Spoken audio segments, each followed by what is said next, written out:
আরশ খান miss সম্পর্কে যা বলেন মিডিয়া। আমি সরি, দর্শকদেরকেও সরি যে আমি এভাবে পাটা একটু তুলে ধরেছি।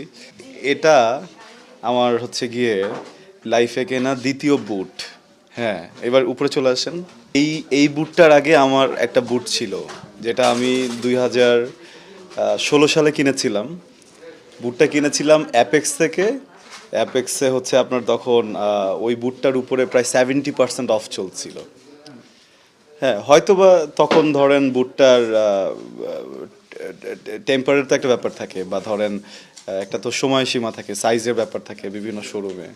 তো ওই বুটটা সামহাও ওইটা এক পিসি ছিল। হ্যাঁ, বা যে কোনো একটা কারণবশত অ্যাপেক্স সেটাতে 70% সেল দিয়েছিল। তো তখন আমার জন্য ওটা অ্যাফোর্ডেবল ছিল, বিকজ তখন আমি স্ট্রাগলার ছিলাম, অডিশন দিয়ে বেড়াতাম, নিজের কাছে তেমন একটা টাকা থাকতো না। তো ওই বুটটা 2016 থেকে 2023-এর এই বুটটা কেনার আগ দিন পর্যন্ত আমি ব্যবহার করেছি। ওই বুটটা আসলে আমার জন্য এঞ্জেল ছিল।